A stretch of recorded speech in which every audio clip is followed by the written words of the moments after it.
अस्सलाम वालेकुम रहमतुल्लाहि व बरकातहू। ऑनलाइन एजुकेशन में आप तमाम तलबा का इस्तकबाल है। उम्मीद है आपका खैरियत हो। अजीज़ तलबा, आज हम जमात नौ मज़मून साइंस और टेक्नोलॉजी का पहला सबक कशिश शकल के पार्ट 2 में क़ुव्वत और रफ्तार के बारे में आज हम मालूमात हासिल करने वाले हैं। तो अजीज़ तलबा, पिछले वीडियो में हमने क़ुव्वत के असरात क्या क्या रूनुमा होते हैं उसके बारे में पढ़ चुके हैं। अब आपकी दरसी किताब में दिया हुआ है कि ज़रा याद कीजिए।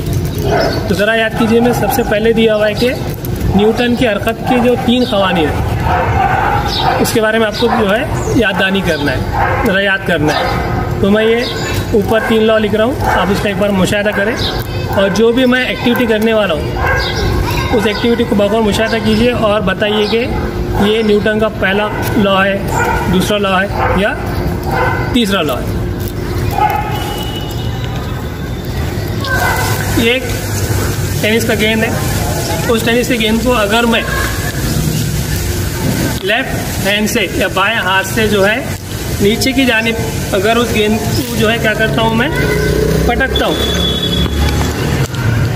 क्या आपने मुशाहिदा किया कि गेंद जो है जब उसको नीचे की जानिब जब पटका गया तो क्या हुआ, वो फौरी क्या हुआ, रद्द अमल के तौर पे गेंद क्या हुआ, ऊपरी जानिब क्या हुआ, उसमें उछाल पैदा हुआ।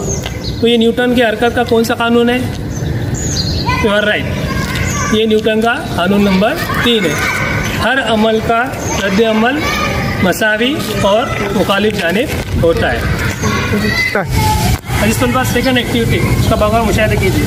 जैसा कि आपने मुशाहिदा किया कि ये फुटबॉल जो है साकिन हालत में, तो साकिन हालत में जो है फुटबॉल तब तक रहेगा जब तक इसके ऊपर गैर मुतवाज़न क़ुव्वत अमल नहीं करे। अगर मैं इस फुटबॉल पर गैर मुतवाज़न क़ुव्वत अमल करता हूँ तो क्या होगा,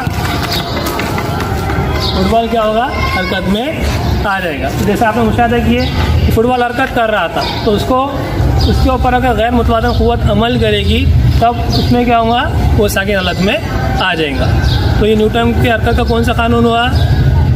यू आर राइट, कानून नंबर 1। अगर किसी जिस्म पर गैर मुतवाज़न क़ुव्वत अमल ना करे तो वो जिस्म अगर साकिन हालत में है तो साकिन हालत में रहेगा, और अगर वो जिस्म हरकत कर रहा है तो वो उसी हालत में क्या करेगा, हरकत करता रहेगा।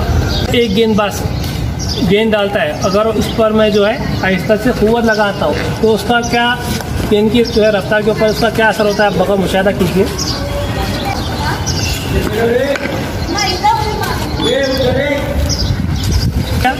गेंद जैसे कि आपने अभी मुशाहिदा किया कि गेंद पर जैसे ही मैंने आहिस्ता से क़ुव्वत लगाए तो गेंद की रफ्तार में कमी वाक़ई थी। अगर उसी गेंद पर अगर मैं जोर से अगर क़ुव्वत लगाता हूँ तो गेंद की रफ्तार में इजाफा होगा कि कमी वाक़ई होंगी। आप इसका बगौर मुशाहिदा कीजिए।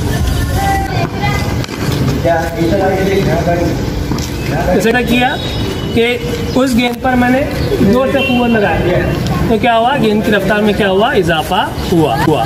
जैसा कि आपने मुशाहिदा किया कि रफ्तार का ताल्लुक़ क़ुव्वत से, उसी तरीके से अगर मैं उस टेनिस की गेंद की बजाय अगर ये लेदर का गेंद लेता हूँ तो टेनिस की गेंद के मुकाबले लेदर की गेंद की कमियत क्या है, ज़्यादा है। अगर इस गेंद पर अगर इस गेंद की जो है मुझे अगर कोई गेंदबाज गेंद डालता है और उसके जो है मुझे इसके ऊपर अगर क़ुव्वत लगाना है, गेंद की रफ्तार में इजाफा करना है तो क्या करना पड़ेगा, उसके ऊपर ज़्यादा क़ुव्वत क्या करना पड़ेगी, लगाना पड़ेगी। सदी सुलभा जैसा कि आपने मुशाहिदा किया कि ये टेनिस का गेंद है, उसके मुकाबले अगर मैं लेदर का गेंद लूँ तो लेदर की गेंद की कमियत टेनिस की गेंद की कमियत से क्या है, ज़्यादा है। तो यहाँ पर जैसा कि आपने वीडियो मुशाहिदा किया कि कमियत का जो है ताल्लुक़ किससे रहेगा, क़ुव्वत से रहेगा। तो यहाँ पर जैसा कि आपने इससे पहले मुशाहिदा किया कि रफ्तार का ताल्लुक़ क़ुव्वत से, उसी तरीके से कमियत का ताल्लुक़ भी किससे रहेगा, क़ुव्वत से रहेगा। अगर मैं इन दोनों को एक जगह जमा कर लूँ, एक जगह ले लूँ तो कमियत ज़रब रफ्तार किसके मसावी रहेगा, मियारे हरकत के। तो ये कौन सा न्यूटन कौन सा कानून है, कानून नंबर 2।